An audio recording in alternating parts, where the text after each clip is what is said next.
শহীদের রক্তের দিয়ে লেখা যে সংবিধান, সেই সংবিধানকে যখন কবর দেওয়ার কথা বলা হয় তখন কিন্তু আমাদের কষ্ট লাগে। আসলে বিএনপি সংবিধান ঠিক মতো পড়িছে, আমার সন্দেহ আছে। আসেন না দেখি কি সংবিধানের মধ্যে কি আছে, কি ঢুকে রাখিছে। যে সংবিধান পরিবর্তন না হলে আবার সংবিধান পরিবর্তনের জন্য কি ধান্দা শয়তানি কি আমরা জানতে পারছি না। বেসিক্যালি মুক্তিযুদ্ধের স্মৃতিটা তারা মুছে দিতে চায়, তাই না? সংবিধান মেনে কেউ কি স্বৈরাচার হয়েছে? বঙ্গবন্ধু শেখ মুজিবুর রহমান উনি কি সংবিধান মেনে বাকশাল করছিল? না, সংবিধান যেরকম ছিল তার বিপরীতে গিয়ে বাকশাল গঠন করা হয়েছে। শেখ হাসিনা কি সংবিধান মেনে তত্ত্বাবধায়ক সরকার বাতিল করছিল? এই সংবিধান বল রাইখা হাসিনার দুর্নীতির বিচার করতেই পারবেন না। এই জন্যই চাইছিলাম এই সংবিধান ছুঁড়ে ফেলে দিতে, যে সংবিধান বিএনপির এত প্রিয়। খারাপ লেগেছে যখন দেখেছি বিজয়ের স্মরণের সামনে শেখ মুজিবুর রহমানের যে মূর্তিটা ছিল, দেখি অসংখ্য মানুষ সেই মূর্তিকে দড়ি বেঁধে টেনে ইঁচড়ে ফেলে দিচ্ছে। কি আছে সংবিধানের মধ্যে? এই সংবিধানে আছে ফ্যাসিবাদের বীজ, এই সংবিধানে আছে স্বৈরাচারের বীজ। এই সংবিধান ইন্ডিয়ার ব্রেন চাইল, এইটারই রক্ষা করতে চায় বিএনপি। বিশ্বের সবচেয়ে ক্ষমতাধর ব্যক্তিকে মার্কিন প্রেসিডেন্ট, তো তাই না, তারই ইমপিচ করা যায়। আর আমাদের সংবিধান এমন যে প্রধানমন্ত্রীকে ইমপিচ করা তো দূরে থাক, সাংবিধানিকভাবে তার কাছে জবাবদিহিতা চাওয়ার এবং আদায় করার কোনো সুযোগ নাই, ব্যবস্থাও নাই। সংবিধানের অধীনে তো 24শে জানুয়ারি মাসে একটা নির্বাচন হয়েছে। এই নির্বাচনটার মেয়াদ তো 5 বছরের। তাহলে আগামী নির্বাচনটা ডিউ হচ্ছে 29শে জানুয়ারিতে। তাহলে আমরা আগামী বছর নির্বাচন চাচ্ছি কিসের ভিত্তিতে? 72-এর সংবিধানের অধীনে। 72-এর সংবিধানের মধ্যে কি পাইছে বিএনপি? এটা রাখাই লাগবি। একটা রিল দেখেছিলাম ফেসবুকে, দেখি গুটাইতে গুটাইতে যে মায়ের কাছে এক পোলা এক মাইয়া নিয়ে আসছে, তো কইছে যে এটা আমার বউ। তো মা কইছে কি আছে এর মধ্যে? তো পোলা কয় ওর মধ্যে তো নাতি আছে। ইনকা ওই 72-এর সংবিধানের মধ্যে কি আছে দেখি, কোন ভালোবাসায় বিএনপি কি ঢুকাইছে এর মধ্যে, হাঙ্গারে দেখা দরকার, তাই না? আসেন দেখি। বিএনপি 72-এর সংবিধান থাকুক, এটা তো চায়, তাই না? তো মির্জা আব্বাস কইছে যে ওনার নাকি কষ্ট লাগে এই সংবিধানকে যখন বাদ দেওয়া লাগে। শহীদের রক্তের দিয়ে লেখা যে সংবিধান, সেই সংবিধানকে যখন কবর দেওয়ার কথা বলা হয় তখন কিন্তু আমাদের কষ্ট লাগে। তো মানে দেখি আব্বাস ভাই উনি আবার কইছে কি, আমি পড়ে দেখলাম অনেক মন দিয়া, ভুল কইছে নাকি? কইছে যে আমি 72 সালের সংবিধানের সমর্থক নই, আমি 71 সালের সংবিধানের মুক্তিযুদ্ধের রক্তের সমর্থক। মানে কি? বাংলাটাও তো ঠিক মতো খুব ব্যাপারের নাই। মানে দেখি আব্বাস ভাই 71 সালের সংবিধান কোনটা? আওলায় গেলে হবে, এখন ক্ষমতা নাই যেতে যেতে। আর কইছে যে মুক্তিযুদ্ধ হয়েছিল বলে এই সংবিধানে যদি খারাপ কিছু থাকে নিশ্চয়ই সেটা বাতিল যোগ্য। ওই সংবিধানে যদি খারাপ কিছু থাকে নিশ্চয়ই সেটা বাতিল যোগ্য। তো আব্বাস ভাই কি খারাপ জিনিস আছে সংবিধানে? আপনি তো কইছেন যদি থাকে, তাহলে কি খারাপ জিনিস আছে সেটা বলেন, কি বাতিল করবেন সেটা বলেন। আমরা তো মনে করি 1 মণ সংবিধান, দুধের মধ্যে 1 ফোঁটা সোনা পড়েছে, পুরাটাই নষ্ট। তা আপনি বাদ দিবেন কি? পুরাটাই তো নষ্ট। একটা রাজনৈতিক দল হিসেবে আপনাদের তো বলতে হবে সংবিধানে খারাপ কি আছে। বলছেন? কখনো বলেন নাই। ওইটুকু কাজ তো করবেন না। ওই কাজ করার না আছে হ্যাডম, না আছে ইচ্ছা। সংবিধান সম্পর্কে আপনাদের ক্রিটিক্যাল পজিশন কি? নাই তো। তাই আপনারা এটা বদলাবেন না। অবশ্য ক্ষমতা গেলে বদলানোর মতো সংখ্যাগরিষ্ঠতা আপনাদের থাকবে না, লিখে রাখেন, কয়ে দিলাম আজকে। না না, আমাদের বদ্ধ আপনার আর কি, আপনারা প্রত্যেকদিন নিশ্চিত করছেন যে আপনাদের ভোট কমে।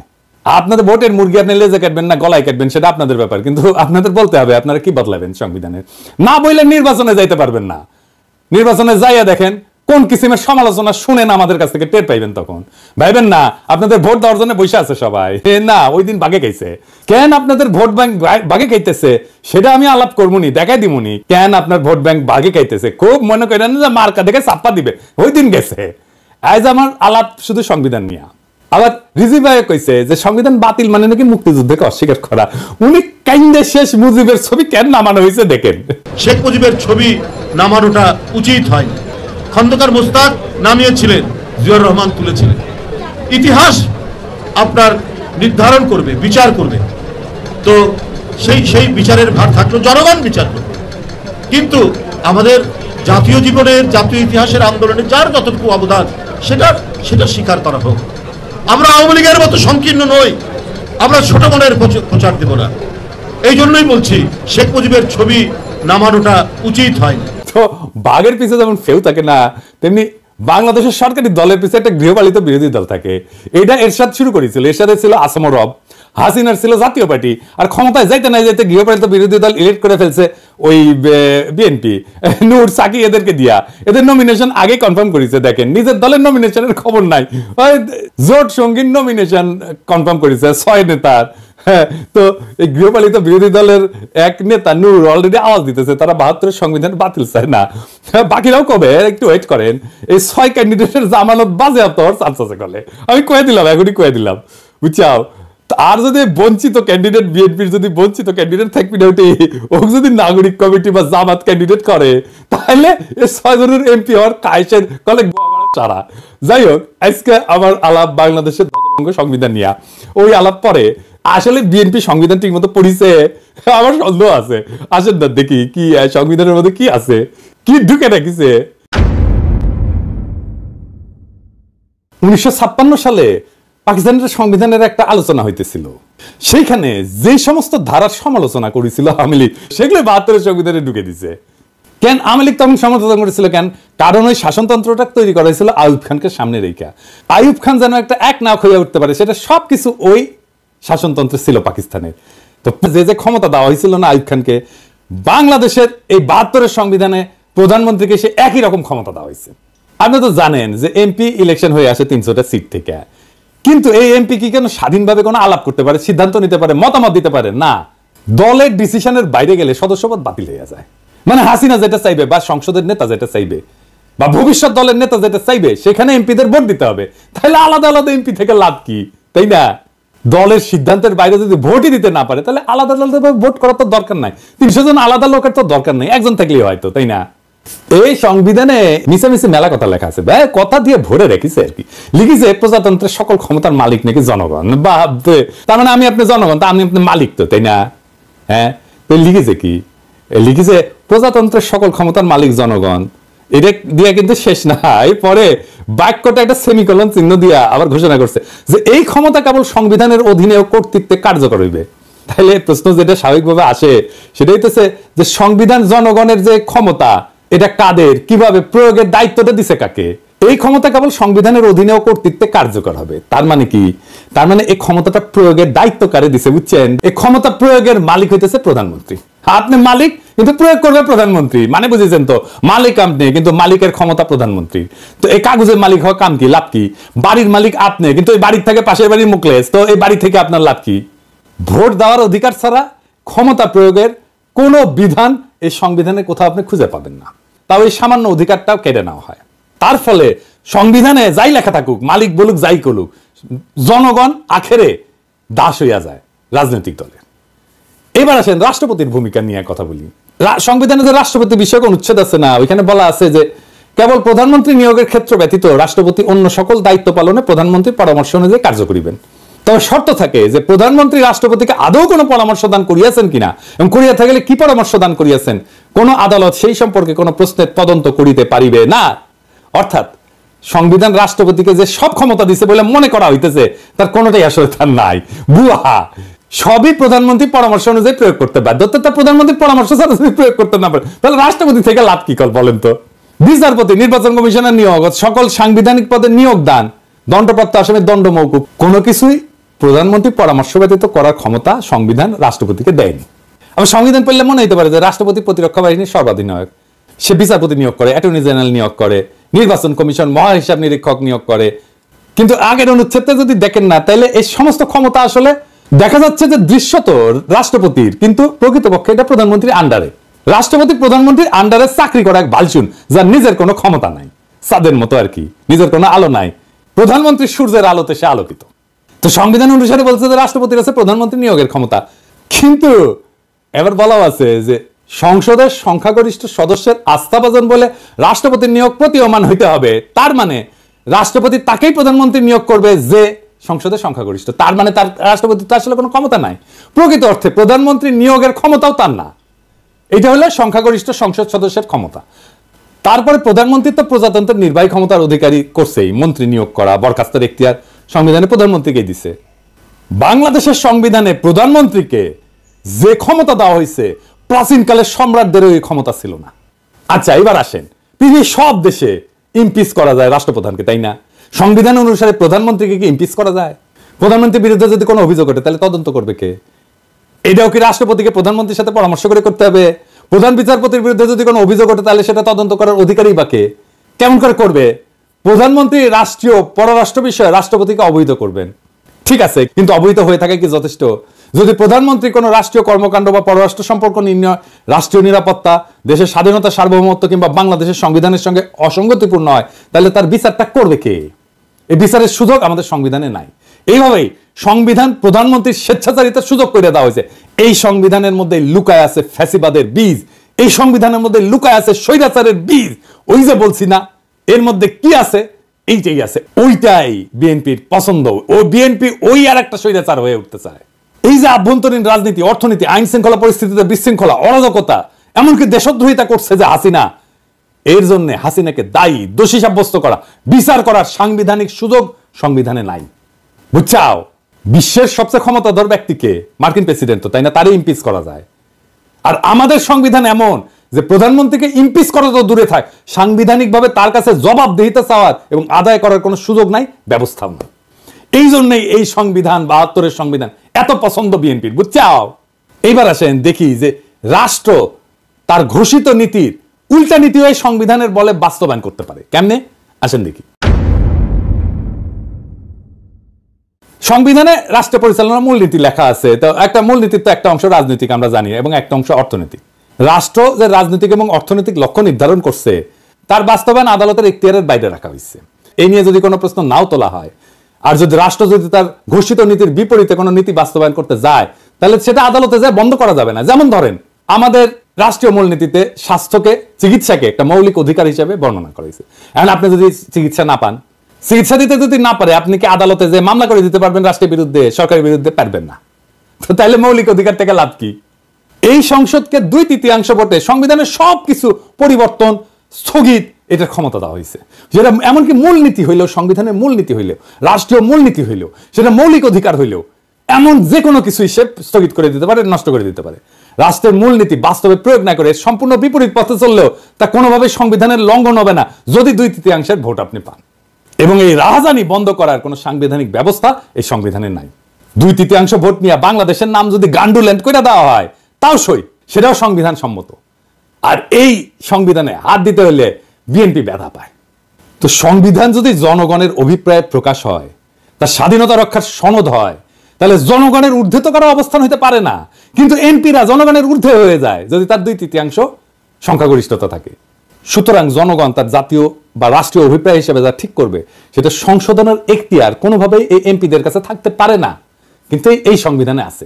জনগণের অনুমোদন ছাড়া সংবিধান সংশোধন হতে পারে না, কিন্তু এই সংবিধানে করা যায়। আমেরিকার কথা ধরেন, সংবিধান সংশোধনের এখতিয়ার তো সিনেটের হাতে থাকে না। কেন থাকে না? কারণ সিনেট সদস্যরা নিজেরাই এই সংবিধানের মাধ্যমে ক্ষমতা নেয়। সুতরাং তারা নিজেরা যদি সংবিধান সংশোধন করতে যায়, তাহলে নিজেদের ক্ষমতা এবং কর্তৃত্বের যে উৎস, তাকেই অস্বীকার করা হয়, এমনকি নিজেদেরকে অস্বীকার করা হয়। সুতরাং সাধারণ সিনেটের কাছে সংবিধান সংশোধনের এখতিয়ার থাকতে পারে না। সংবিধান সংশোধন করতে হলে আবশ্যিকভাবে নতুন করে জনগণের অনুমোদন নিতে হবে, গণভোট নিতে হবে। এই কারণেই সংবিধানের ৪র্থ সংশোধনের মাধ্যমে সংবিধানের চরিত্রের আমূল পরিবর্তন ঘটায় একদলীয় শাসন ব্যবস্থা বাকশাল কায়েম করছিল আওয়ামী লীগ। করতে পারছিল।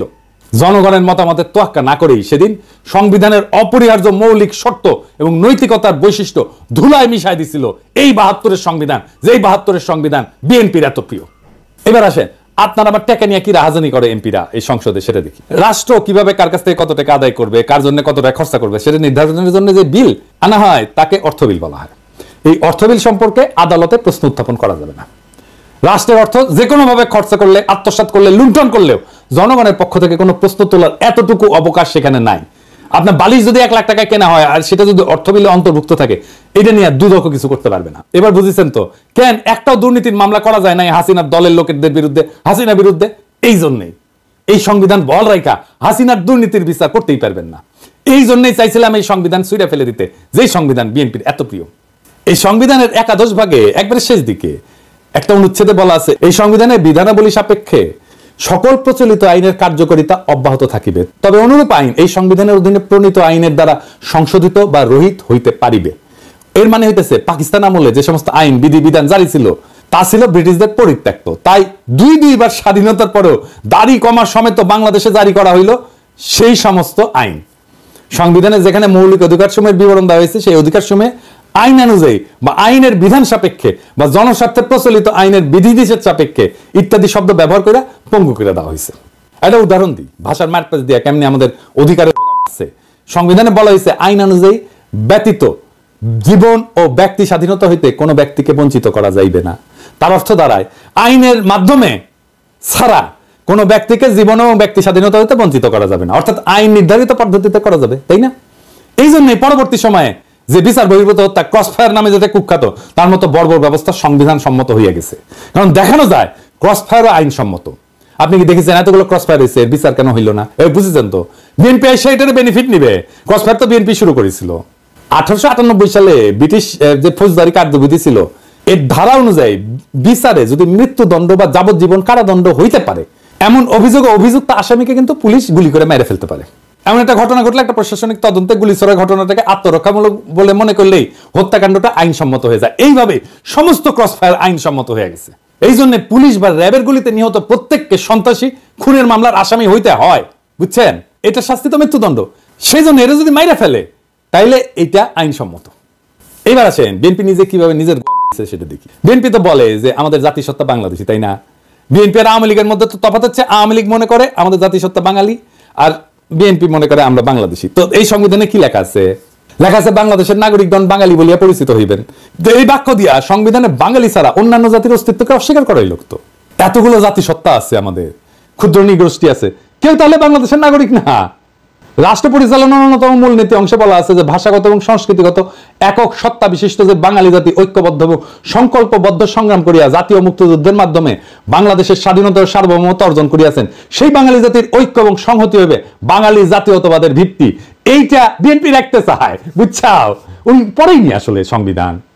এর মধ্যে বাংলাদেশের সংখ্যালঘু জাতি সরকার প্রশ্নটাই অনুপস্থিত। শুধু অনুপস্থিত না, বরং বাঙালি অহমিকা এবং উগ্রতাকে সাংবিধানিকভাবে প্রতিষ্ঠিত করা হয়েছে এবং তাদের অস্তিত্বকে অস্বীকার করা হয়েছে এবং নাগরিক অধিকারটুকু হরণ করে নেওয়ার ব্যবস্থা করা হয়েছে, যারা ভাষায় বাঙালি না, এমনকি সংস্কৃতিগতভাবে বাঙালি না। সংবিধান অনুযায়ী তারা বাংলাদেশের নাগরিকই থাকে না। তাহলে বিএনপির বাংলাদেশে জাতীয়তাবাদ কই?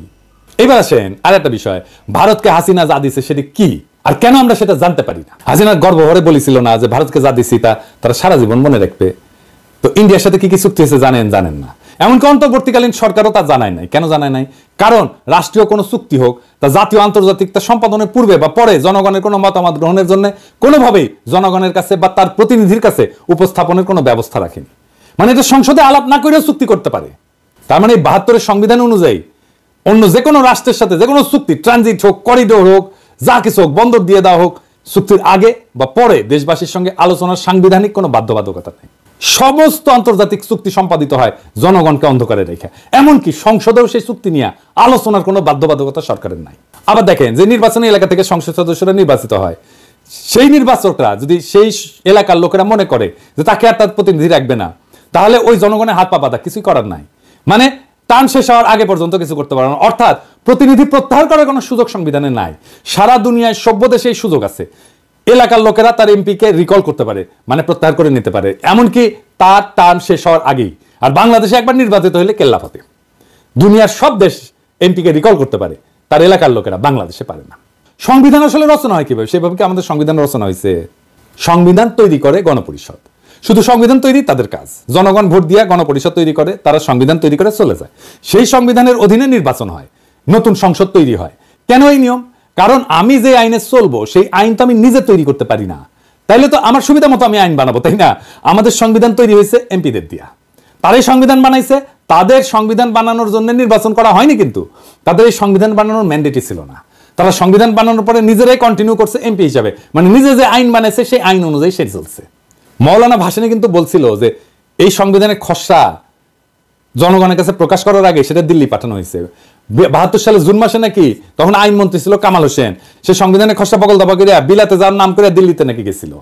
আচ্ছা ধরেন বানাইলো সংবিধান, মেলা ভালো সংবিধান বানাইছে, ধরে নিলাম, ধরেন হ্যাঁ তাই সই। তো 73 সালে 22 সেপ্টেম্বর তারিখে 9 মাস গেছে মাত্র। তারপরে সংবিধানের 33 নম্বর অনুচ্ছেদ সংশোধনীর জন্য দ্বিতীয় সংশোধনী বিল পাশ হইল এবং জরুরি আইন সংবিধানে সংযোজিত হইল। এটাও কিন্তু ভারতীয় সংবিধানের 22 নম্বর অনুচ্ছেদের কপি, বুঝছাও? ভারতীয় সংবিধানে আটকাদেশ মেয়াদ 3 থেকে 6 মাস, এনে বাংলাদেশের সংবিধানে আটকাদেশের মেয়াদ কিন্তু অনির্দিষ্টকাল পর্যন্ত, বুঝছাও? তো কি সংবিধান বানাইছিলেন যে 1 বছর যা না যাইতে কাটাছেড়া করতে হয়? সেই সংবিধান বিএনপি প্রিয়। তাই সংবিধানে তাইলে কি মধু আছে, কি আছে সংবিধানের মধ্যে? এই সংবিধানে আছে ফ্যাসিবাদের বীজ, এই সংবিধানে আছে স্বৈরাচারের বীজ, এই সংবিধান ইন্ডিয়ার ব্রেন চাইল, এইটারই রক্ষা করতে চায় বিএনপি। ইন্ডিয়া আওয়ামী লীগের দিচ্ছে বিএনপি, আর সানন্দে বিএনপি পাইতে দিচ্ছে। কি পাইতে দিচ্ছে জিজ্ঞেস করেন না, বাংলাদেশের জনগণ এটা মানবে না। এই সংবিধানের অধীনে নির্বাচন হবে না। প্রফেসর ইউনূসের সরকারের ম্যান্ডেট নাই, বিএনপি বলে তাহলে সংবিধান প্রণয়নের জন্য সংবিধান সভার নির্বাচন হোক। ম্যান্ডেট নিয়ে তারা জনগণের জন্য সংবিধান লিখুক। ওয়েট করেন আপনারা। নির্বাচন করতে চান, আসেন এই গণপরিষদের নির্বাচন করেন, সংবিধান লেখার নির্বাচন সেটা তো করবেন না। দেশের মালিক আপনারাই না, আমরাও দেশের মালিক। শুধু রাজনৈতিক দলের কথা শুনে দেশ চালাবে অন্তর্বর্তীকালীন সরকার, এটা কোথায় লেখা আছে? জুলাই বিপ্লবের টাইমে ছাত্র জনতা একটা স্লোগান দিছিল, দেশটা কারো বাপের না। মাথায় রেখেন, দেশটা রাজনৈতিক দলের কারো বাপের না। সবার মত নিয়ে দেশ চালাইতে হবে। এই সংবিধান ছুঁড়ে ফেলতে হবে। নতুন সংবিধান ছাড়া কোনো নির্বাচন হবে না।